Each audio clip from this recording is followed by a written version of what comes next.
Mga idol, sabi ko naman sa inyo hindi talaga kayang talunin ng OKC ang Spurs. Lalo na kung walang tulong ng referee mga idol. Inamin na nila yan mga idol. Tignan nyo dito sa shirt nila at ipinatatak nila mga idol. You have nuns but we have the refs. No? Ibig sabihin talagang inamin na ng mismo okay, sino na meron sila mga referee samantalang kila Victor Wembanyama naman ay merong mga madre. 'Di ba? Napaka-ironic. So sa tingin ko nabigyan talaga ng katarungan dito ang pagkatalo ng Spurs sa Game 5. At saka alam nyo guys, matagal na sanang napabagsak ng Spurs itong OKC, mga idol, kung hindi lang sila lumambot sa ilang games. Ngayon, na-figure out na nila ito late na mga idol. Nito na lang Game 6, di ba? Kung ano yung nangyari sa Game 5, mga idol, doon natuto itong Spurs. At eto pa ang isang kinatalo rito ng OKC mga idol. Tignan nyo naman si Chet Holmgren.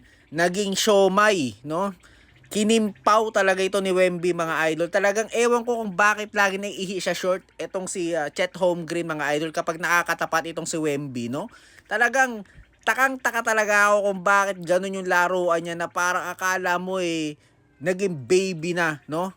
Nitong si Wemby, itong si Chet. Alam niyo naman mga idol na siya dapat, no, ang second option diyan sa OKC pagkatapos ni Shai Gilgeous-Alexander. Siya na yon. Kaso nga lang, anong nangyari, Chet Holmgren? Bakit mo binigo ang OKC? Magba-back to back champ sana kayo. Kaso nga lang, sa pinagagawa mo, yan, nga. 33 minutes, so, dalawang tira lang ginawa mo, ayan, no. Tapos 4 points. Syempre mga idol, maraming natutuwa dito sa pagkapanalo ng Spurs dahil nga syempre hindi daw sila makakapanood ng plapan pagdating ng finals mga idol. At sa tingin ko, sinerte lang talaga itong sila Shai nung ma-injured, no, itong si Tyrese Haliburton dahil ang ganda ng run, no, nila Haliburton, no, nung time na yon. Kaya naman, nako, ngayon na-check na yung laruan nila. At sa tingin ko, sa next season, hindi na talaga kakatakutan tong OKC. Ngayon, mga idol, ayan no, tingnan mo, kasama na nila nagbibidyo okay sila Curry, no? At yun naman yung nakakalungkot mga idol, no? Kasi kahit na sino man na mag-champion sa Knicks tsaka sa Spurs, wala naman yung mga dapat na gusto nating panoorin tulad na nila Ja Morant, no? Na sana.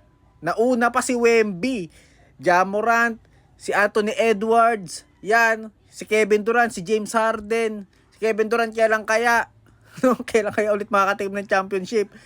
Yan, James Harden, yan. Buti pa sana yung Cavs, no? Kaso nga lang, wala talaga. Yan, LeBron James, Lakers, Kawhi Leonard, halos wala sa mga favorite player ng mga Pilipino, mga idol. Kaya ngayon, suporta na lang, no, sa kung sinong mananalo ngayong NBA Finals.